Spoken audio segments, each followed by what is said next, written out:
Bonjour,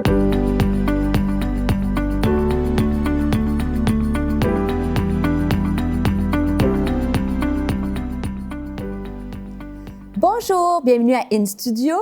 Alors malheureusement, c'est notre dernière émission, mais par contre, je sais que Dieu a une parole pour vous. Si vous n'avez pas suivi la série depuis le début, je vous encourage à le faire, afin que nous puissions être des hommes et des femmes complètement libres. Et pourquoi être libre? Dieu nous appelle et veut que nous soyons libres pour libérer des gens. Et c'est le thème que nous allons aborder ensemble. Dieu se cherche des hommes et des femmes pour faire avancer son royaume. Dieu a un appel. Peu importe la forme, toute forme d'appel, Dieu se cherche des hommes et des femmes pour qu'ils puissent nous utiliser pour que des âmes puissent être sauvées. Et c'est à ça à quoi nous allons partager comment on peut entrer dans l'appel de Dieu, comment Dieu peut nous choisir, comment on fait pour savoir que Dieu a cet appel-là sur nos vies.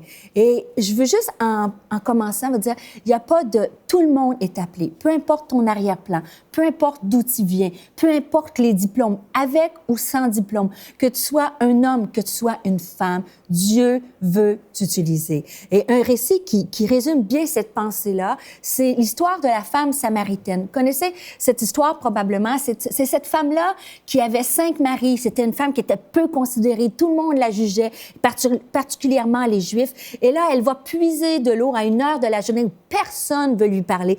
Elle a tout sauf les qualifications pour être utilisées et même pour que Jésus s'arrête et lui parle. Et pourtant, Jésus est tellement en dehors de toutes ces lois naturelles-là. Et Jésus vient, et il vient au puits, et il commence à parler avec elle. Il demande de l'eau, mais en fait, il lui dit, « Moi, j'ai de l'eau que je peux donner, dans laquelle tu n'auras plus jamais soif. » Et j'aimerais qu'on va regarder le texte ensemble dans l'Évangile de Jean, au chapitre 14, versets 14 et 15. C'est cette rencontre-là qui nous est décrit. Et ça dit, « Celui qui boit de cette eau, reprit Jésus, aura de nouveau soif.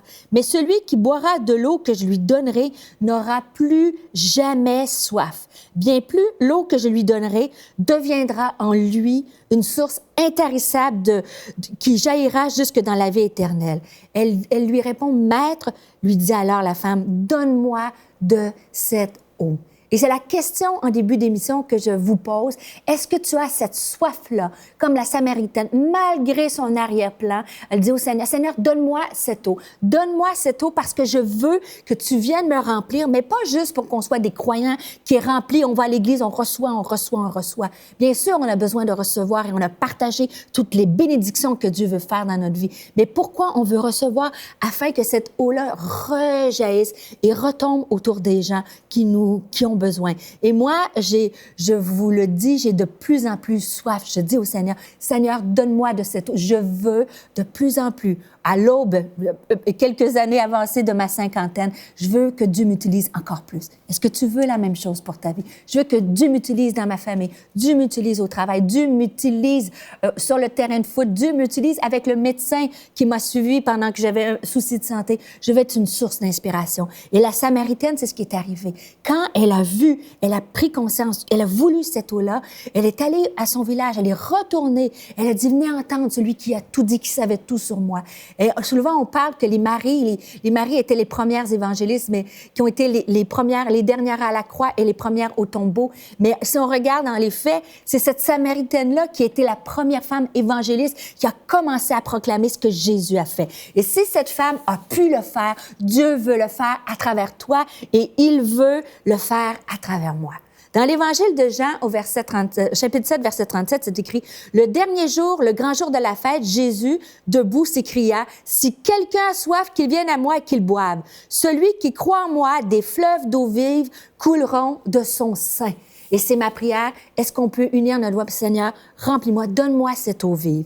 Dans Jean, chapitre 14, versets 12 à 14, il est écrit, « En vérité, je vous le dis, celui qui croit en moi, et ça c'est vous, et ça c'est moi, fera aussi les œuvres que je fais, et il en fera de plus grande. Réalisez-le, parce que je m'en vais au Père et tout ce que vous demanderez en mon nom, je le ferai, afin que le Père soit glorifié dans le Fils. Si vous demandez quelque chose en mon nom, je le ferai. Et là, je peux vous entendre penser d'où je suis. Et certains, vous écoutez l'émission, vous dites, « Wow, ça c'est moi, je reçois l'appel, c'est écrit, je vais faire des choses encore plus grandes que Jésus. » Et la plupart, oui, peut-être certains d'entre vous pensent ça, mais la plupart d'entre nous, c'est « Ah, Dieu, wow, tu m'appelles, moi, tu veux faire de grandes choses, des choses plus grandes que tu as faites à travers ma vie. » Et ça semble un défi qui semble impossible, au-dessus de notre portée. Et non. Rappelez-vous l'histoire le paralytique. Jésus était dans la maison. Jésus avait tous les pouvoirs de guérir, mais il avait besoin de 4 hommes qui ont porté le paralytique à travers le toit, qui se sont fait un chemin, ils ont descendu et ont pu être guéris. C'est la même chose. Dieu se cherche, hommes et femmes, pour emmener des âmes à lui. Comment je peux être utilisé de Dieu? Comment je peux être un outil dans la main de Dieu?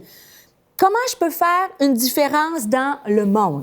Et là, ça peut sembler gros. Seigneur, comment je peux faire une différence dans le monde? Commençons par des défis simples. Comment je peux faire une différence dans mon monde? Je ne peux peut-être pas changer le monde, mais je suis appelée à changer mon monde. Les statistiques nous disent qu'il y a des personnes, c'est presque durant une vie, nous allons influencer plus de 2000 personnes. Et moi, je peux influencer des gens que vous ne pouvez pas influencer. Et vous pouvez influencer des gens que moi, je ne peux pas influencer. Comme le corps de Christ, chaque fonction est importante et Dieu t'appelle à influencer, à inspirer, à modeler ton monde autour de toi. Très, très, très concret, très appliqué. Comment je peux changer mon monde? Comment je peux être une influence dans mon monde avec mes paroles simples et avec mes actions? Des fois, on cherche de grandes révélations. La parole de Dieu, elle est simple. Ce qui est plus compliqué, c'est la mise en pratique. Mais je vous dis que lorsqu'on commence à avoir des paroles de vie, des paroles de bénédiction, des paroles qui relèvent, on peut influencer les gens d'entre nous. Commençons justement avec des paroles. William James a écrit « Le plus grand besoin inhérent de la nature humaine, c'est de se sentir apprécié. Vous et moi pouvons changer la journée de quelqu'un par une simple parole. C'est beau ce que tu portes. C'est hey, c'est bien ce que tu as fait. Wow, commencer à valoriser, commencer autour de toi, à ton boulot, avec tes collègues de travail, à ton voisin, ta voisine, partout où tu vas, lorsque tu fais les courses. Hey, madame, merci, vous êtes vraiment gentille aujourd'hui. Et c'est curieux parce que j'étais et c'est pas tous les jours comme ça, hein, c'est un défi quotidien, mais je sors d'une boutique sur Montréal et la dame, elle me regarde, demande ma facture, je lui donne la facture et elle me dit « Qu'est-ce que vous faites aujourd'hui? » Parce que j'avais été souriante, je lui avais souhaité bonne journée. Alors, elle me dit « Alors, qu'est-ce que vous faites aujourd'hui? » J'ai dit « Ben, j'ai des courses à faire encore. Pourquoi? » Elle dit « Vous avez l'air tellement gentille que j'aimerais passer la journée avec vous. » Bon, elle m'a peut-être pris sur une bonne journée, mais c'est simple, hein? Une parole, un sourire, un geste, c'est la lumière qui brille. Et j'ai une grande révélation pour vous. Des fois, on cherche de grandes révélations, mais une très grande révélation, savez-vous quoi? Un croyant ou une croyante, ça devrait être des personnes gentilles. Profond, n'est-ce pas?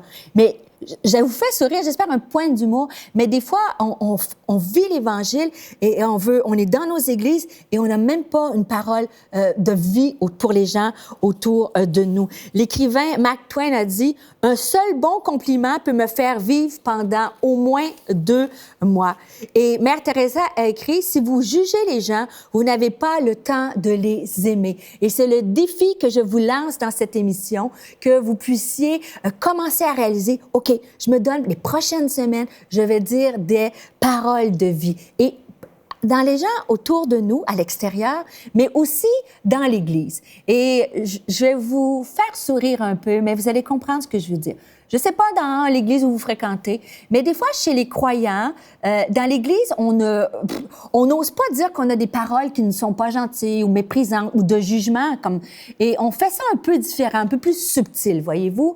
Des fois, on va aller à l'Église, on va rencontrer quelqu'un et on va commencer à dire des mauvaises choses, soit sur ses enfants, soit sur la personne, où elle vit un combat, elle est prise dans une dépendance. Et là, on finit notre histoire en disant « Ah, mon frère, ma sœur, je te dis ça pour que tu pries pour elle. » Voyez-vous? Et ça s'appelle aussi de la médisance parce que la personne va parler et va dire à un autre. Des fois, on peut le dire avec bon cœur, de dire oui, prie pour elle. Mais des fois, on pense nos mauvaises paroles en disant je te dis pour que tu pries pour elle ou pour lui. Vous comprenez ce que je veux dire? Que nous puissions être confidentiels, que nous puissions, si on a des secrets, que nous puissions ne pas mépriser nos frères et nos sœurs dans l'Église. Au contraire, que nous devons les protéger, comme on protégerait notre propre famille. Je veux vous encourager et je veux briser les liens de toute médisance dans l'Église et tout. Des fois, vous savez, que les gens de l'extérieur nous méprisent ou disent des choses difficiles sur nous, on peut toujours accepter. Mais où ça fait plus mal, c'est quand ça vient de notre propre camp et de notre propre famille. Et j'espère et je prie que nous puissions pour pouvoir rentrer dans l'appel de Dieu, pour pouvoir servir Dieu. Des fois, on cherche la plateforme, on cherche de chanter dans la chorale, on cherche d'avoir le solo. Commencez, si on est fidèle dans les petites choses, Dieu va nous en confier de plus grandes. Et une parole de vie, c'est une parole qui peut changer des vies. Et je vous encourage, essayez-le. Le Proverbe, chapitre 18, verset 21, nous dit « La mort et la vie sont au pouvoir de la langue. Quiconque l'aime en mangera des fruits. » Et dans Jacques, ça dit encore, chapitre 3, verset 5, « De même, la langue est un petit membre et elle se vante de grandes choses. Voici comme un petit feu peut embraser une grande forêt. » Et tu as l'impression qu'une petite parole médisante, une petite critique, que ce soit avec ton mari, avec ton épouse, avec tes enfants, peut venir à tuer quelqu'un dans l'âme. Et pourtant, une simple parole de vie peut ramener la joie, peut ramener la vie. Le deuxième point que je voudrais partager, comment on peut changer pas le monde, mais mon monde, c'est avec des paroles de vie, mais c'est aussi avec des actions. Et vous dire, c'est certain, Stéphanie, quand on pose des actions, mais des fois, on ne sait pas comment. On veut entrer dans l'appel de Dieu. Je sais, pour avoir discuté avec plusieurs, dans mon cas personnel, j'ai su, dès l'âge de 15 ans, j'étais dans une colonie de vacances, je me suis avancée à l'appel et je me suis vue, ça ne m'est pas arrivé souvent dans ma vie, mais j'ai eu cette profonde conviction-là que j'étais appelée à être une prédicatrice, à proclamer la parole. Et ça a pris plusieurs années, et à l'âge de 15 ans, s'il n'y a pas beaucoup de modèles féminins aujourd'hui, imaginez à cette époque-là. Mais quand même, c'était assez clair. Mais avec le temps qui a passé, je me suis comme perdue dans l'appel. Ça a pris tellement de temps que je me dis, peut-être que c'est pas ça que tu veux, peut-être que c'est pour mon mari. Et des fois, on veut servir Dieu, mais on sait juste pas quelle action, comment on peut entrer dans l'appel de Dieu, qu'est-ce qu'on peut faire. On va commencer avec quelques versets. Dans l'Évangile de Jean, au chapitre 13, au verset 1, c'est écrit « C'était juste avant la fête de la Pâque, et Jésus savait que l'heure était venue pour lui de quitter ce monde pour s'en aller auprès de son Père. C'est pourquoi il donna aux siens qu'il aimait et qui étaient dans le monde une marque suprême de son amour pour eux. C'était au cours du repas de la Pâque. Il se leva de table pendant le dîner, posa son vêtement et prit une serviette de lin qu'il se noua autour de la taille. Ensuite, il versa de l'eau dans une bassine et commença à laver les pieds de ses disciples, puis à les essuyer avec la serviette qu'il s'était nouée autour de la taille. Une première clé pour rentrer dans l'appel de Dieu, c'est un cœur de serviteur. Dieu veut que nous soyons à l'image de Jésus.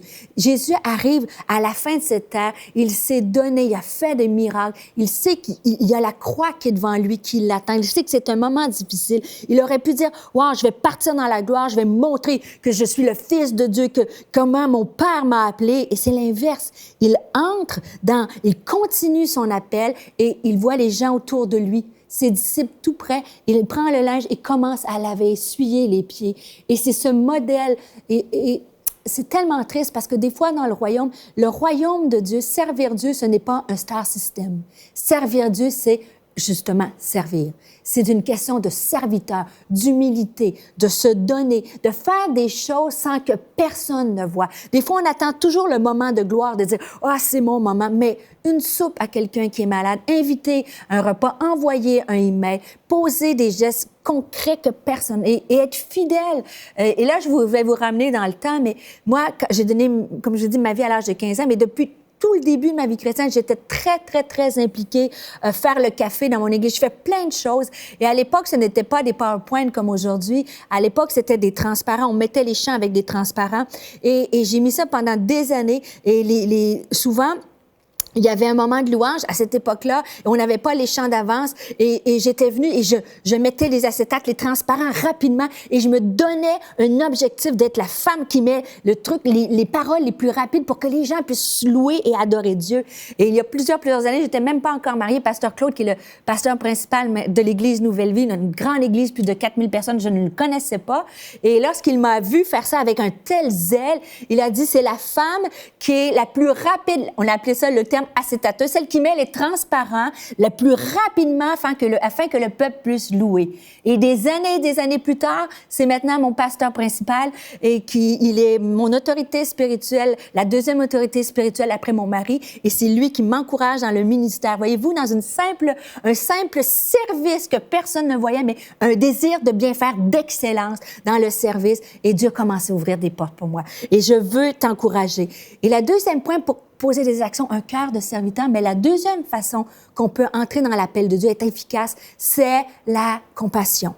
Je répète encore, on n'est pas ici pour jouer à l'Église. C'est la compassion, c'est de voir les gens connaître Christ, c'est de voir des gens souffrir, que Dieu, je veux qu'ils soient libérés, comme cette Samaritaine au puits qui était brisée, que Jésus, elle avait tellement ce brisement-là, Jésus est venu la toucher, c'est comme ça qu'elle est partie pour être un outil de libération et de compassion. Joyce Meyer a dit, l'indifférence cherche des excuses, mais l'amour trouve des moyens. Et je prie que vous et moi, et encore après plusieurs années dans le ministère, de servir Dieu, de le voir agir. Des fois, on peut perdre cette compassion. Et à l'image de Jésus, quand il voit la foule, vous savez l'histoire des pains et des poissons, il voit la foule et il est ému de compassion, voyant que cette foule n'avait rien à manger, voyant que cette foule était sans berger. Je vous lance une autre question. Est-ce que tu veux servir Dieu, mais est-ce que tu as oublié, est-ce que tu as perdu cette sensibilité de dire, je suis encore ému de compassion. Seigneur, rends-moi ému de compassion pour des âmes. Rends-moi ému de compassion pour que des âmes puissent être sauvées, pour que les gens dans ma famille puissent être sauvés. La compassion, c'est le désir de voir les autres être libérés de leur souffrance. Et on peut être dans un moment très difficile de notre vie. On peut vivre des moments lourds, des fardeaux, mais garder cette compassion-là.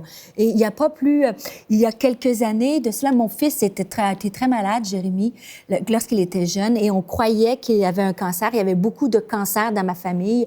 Ma mère est décédée, elle a eu un cancer du sein, décédée d'un cancer du pancréas. Et ma mère était à l'hôpital, en fin de vie, et mon fils a passé un an à avoir il y avait des fièvres à répétition et on l'a hospitalisé. Et à ce moment-là, on pensait vraiment qu'il y avait un cancer. Et merci Seigneur, on a eu un diagnostic différent et Dieu a guéri et a continué d'agir. Mais c'est dans cette souffrance-là que j'ai eu de la compassion pour les gens de l'hôpital où j'étais, l'hôpital Sainte-Justine de Montréal, un hôpital pour enfants qui est très spécialisé. Et j'ai vu des parents, des enfants vraiment affaiblis par la maladie, des parents pleurer parce qu'il y avait des diagnostics de cancer sur la vie de leurs enfants. Et de cette douleur-là est né un projet de visiter les enfants malades dans cet hôpital-là. Ce que nous avons fait pendant des années, on est allé apporter, on appelait ça journée sourire avec des oursons en peluche, avec des couvertures pour réchauffer. Et on n'allait pas nécessairement, on n'avait pas le droit de parler de l'Évangile, mais juste un sourire de l'amour. Et dans des plus grandes douleurs de maladie, sois sensible, Dieu peut te parler et te mettre des projets de compassion. Et c'est ce que je veux t'encourager à faire. Comment je peux faire une différence dans le monde? C'est, d'être un serviteur. Deuxièmement, c'est d'avoir cette compassion-là. Et la compassion naît lorsqu'on réalise le prix d'une âme. Et le prix d'une âme, l'Évangile de Jean nous le dit dans Jean 3,16, « Car Dieu a tant aimé le monde qu'il a donné son Fils. » Et à chaque fois que tu fais, comme l'Évangile le dit, quelque chose au plus petit autour de toi, c'est comme si c'était à Jésus tu le fais. Et en plus, à chaque fois que tu te donnes pour un âme, c'est comme si tu le faisais pour le Fils de Dieu, parce que chaque âme cette âme représente le prix du Fils de Dieu qui est mort à la croix. Alors, j'ai dit parole de vie, commencement. Deuxièmement, j'ai dit compassion, j'ai dit service. Et comment, après ça, je veux t'emmener un pas plus loin, comment on rentre dans l'appel de Dieu, comment marcher dans son appel. J'ai dit écouter. 3 points en terminant. Écoutez, croyez et osez. Il faut sortir de la barque. Écoutez, Jean, dans l'Évangile de Jean, chapitre 15, versets 15 à 17. Je ne vous appelle plus serviteur parce que le serviteur ne sait pas ce que fait son maître, mais je vous ai appelé ami parce que je vous ai fait connaître tout ce que j'ai appris de mon Père. Ce n'est pas vous qui m'avez choisi, mais c'est moi qui vous ai choisi. Et je vous ai établi afin que vous alliez et que vous portiez du fruit et que votre fruit demeure, afin que ce que vous demanderez au Père en mon nom, il vous le donne. Ce que je vous commande, c'est de vous aimer les uns les autres. J'ai dit serviteur. Mais c'est fascinant parce que la Bible nous dit dans ce verset-là que c'est Dieu qui nous a choisis et qui nous appelle pas des serviteurs, nous sommes amis de Dieu. Et des amis, ça entre en relation. Des amis, il y a une connexion. Vous savez, c'est avec vos amis que vous dites les projets de votre cœur qui sont secrets. Dans l'Évangile de Jean, encore, chapitre 14, verset 26, ça dit « Mais le Consolateur, l'Esprit Saint que le Père enverra en mon nom, vous enseignera toutes choses. » Et des fois, dans le rythme de vie où ça va tellement vite et tout roule, métro, boulot, dodo, on veut avoir que Dieu nous révèle immédiatement sa volonté. Je m'encourage moi-même personnellement, encore aujourd'hui, et je vous encourage qu'on puisse revenir dans la prière à dire « Seigneur, parle. Parle-moi par ton Saint-Esprit. Tu m'as appelé ami. Je sais que j'ai un rôle de serviteur. Je sais que c'est la compassion. Mais parle-moi comment concrètement, je peux faire quelque chose pour changer mon monde. Comment? Et vous savez, Dieu ne va pas vous parler audiblement. Je pense que ça peut arriver. Mais la plupart du temps, la façon dont Dieu parle, il va déposer. Il y a une petite voix qu'on va entendre. Il va déposer dans nos cœurs un projet. Et ne sous-estimez pas ce que Dieu dépose dans votre cœur. Ne sous-estimez rien de ce qui peut arriver. Et quand j'étais justement sur Montréal, et un des premiers projets, je suis responsable des ministères féminins à l'Église Nouvelle Vie. Un de nos premiers, on a fait les visites à l'hôpital Sainte-Justine, bien sûr, pendant des années. Et par la suite, on s'est beaucoup impliqué dans notre société, dans notre communauté, je devrais dire, auprès des enfants. Tout ce qui est cause des enfants, que ce soit les enfants malades, que ce soit des enfants en détresse, c'est des causes qui me touchent et par le fait même que je peux communiquer cette vision-là aux femmes de mon Église. Et j'écoutais la télévision, les nouvelles et toutes les informations qu'il y avait. Il parlait d'un centre de jeunesse de la DPJ qui est sur Montréal, un centre de protection des enfants. Et il commençait à parler. Je voyais les lieux et j'ai eu toute une émotion qui a monté en moi. Et je voyais des enfants qui n'étaient pas des agresseurs, c'est des victimes. Et c'est des enfants qui ont été abusés, c'est des enfants qui viennent dans des parents qui sont malheureusement parfois difficilement équipés pour les élever. C'est des enfants à très bas âge. Et sans nommer d'endroit, c'était sur Montréal, peu importe l'endroit pour pas les identifier. Mais quand j'ai vu ce reportage-là, je me suis dit, il faut que l'Église de Dieu fasse quelque chose. Il faut qu'il y a un peuple qui se lève, il faut qu'il se passe quelque chose. Et vous savez, c'était bien sûr un désir de vouloir faire l'appel de Dieu, mais c'est en écoutant les informations que Dieu a parlé à mon cœur et j'ai osé croire. Alors, j'ai commencé à faire des démarches et puis finalement, j'ai visité le centre et le directeur et j'ai dit, OK, on va s'engager. Et on a fait une grande levée de fonds et on a tout repeint, redécoré le centre. C'est magnifique. Un jour, si vous assistez à une de mes conférences, on voit souvent les images, j'aime les montrer parce que c'est le peuple qui s'est levé et les enfants, quand ils sont rentrés, les murs étaient peints. On avait discuté quelle sorte de chambre ils voulaient. Et quand ils sont rentrés, il y a un des petits garçons, tout à fait 7 ans, puis il a dit, ah, Stéphanie, c'est le plus beau jour de ma vie. Et c'est à ça que nous sommes appelés, à servir par la compassion. Et si vous devenez attentifs, le Seigneur dit qu'il va nous révéler des choses. Il a préparé des bonnes œuvres afin que nous les pratiquions. Alors, je t'encourage à être attentif. La deuxième chose que je veux t'encourager, c'est de croire que Dieu t'appelle. Parce que souvent, des fois, il vient un moment où on ne sait plus si Dieu nous appelle. Et croire que Dieu a besoin de toi. Dans Jean, l'Évangile de Jean, encore là, je termine dans ces textes-là, au chapitre 15, versets 1 à 8, ça dit « Demeurez en moi et je demeurerai en vous. Comme le sarment ne peut de lui-même porter du fruit s'il ne demeure attaché au cep, ainsi vous ne le pouvez.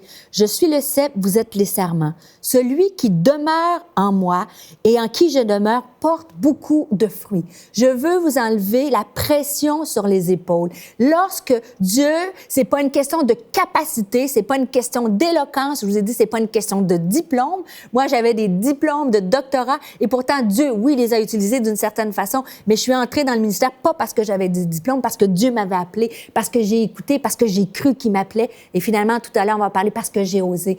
Mais le poids, c'est pas nous par nos capacités qui faisons l'appel de Dieu. C'est lorsque je reste attachée au sceptre, que je reste attachée, que toute la puissance de Dieu, tout le Saint-Esprit, et c'est comme ça que je peux porter du fruit. C'est-à-dire, si vous demeurez en moi et que mes paroles demeurent en vous, demandez ce que vous voudrez. Et c'est puissant. Frères et sœurs, demandez ce que vous voudrez et cela vous sera accordé. Si vous portez beaucoup de fruits, c'est ainsi que mon Père sera glorifié et que vous serez mes disciples. Et en terminant, puisque le temps coule et va vraiment vite, file à une vitesse, mais je voudrais partager ce dernier point. Le point des pains et des poissons, pour résumer, on n'ira pas le verset, mais je vais terminer avec cette illustration parce que je crois que ça peut parler à plusieurs d'entre vous. Et c'est l'histoire que j'ai racontée tout à l'heure, que Jésus est là et il voit la foule et il est ému de compassion. Et il dit aux disciples, il faut nourrir la foule. Et comme vous savez, dans l'histoire, les disciples ils regardent Jésus, mais Jésus, comment pouvons-nous nourrir la foule? On n'a rien à leur donner à manger. Et bien souvent, l'appel au ministère, c'est comme ça. Dieu te dit, vas-y, nourris, fais quelque chose. Et là, on arrive en prière, mais Seigneur, j'ai rien à offrir. Et là, il y a un jeune homme qui est là avec ses pains et ses poissons.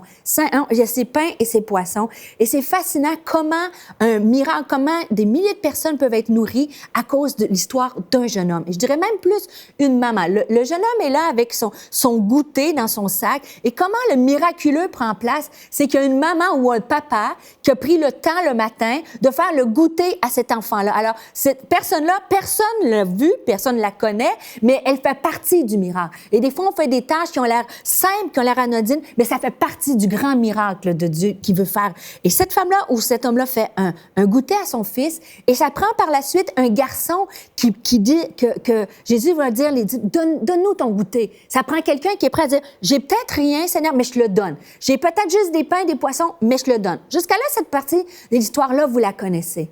Mais par la suite, pour que le miraculeux puisse prendre place, pour que les âmes puissent être nourries, Jésus va prendre le pain, il va commencer, et il va prendre le pain, la Bible nous dit qu'il l'a rompu, il l'a brisé, et c'est comme ça, alors qu'il a été brisé, le pain, le miracle a pu prendre place de la multiplication. C'est profond ce que je veux dire. On est le pain, Dieu nous envoie comme un pain. Et des fois, on a l'impression que nos brisements vont nous empêcher d'entrer dans l'appel de Dieu. Mais au contraire, le brisement, Dieu, en prenant le pain, en le rompant, c'est comme ça que le miracle a pris place. Et Dieu va utiliser les brisements de ta vie pour être une source d'inspiration, pour être un outil dans ses mains, pour toucher des âmes. Et comment je peux dire ça? C'est qu'il n'y a pas un brisement que Dieu n'utilisera pas.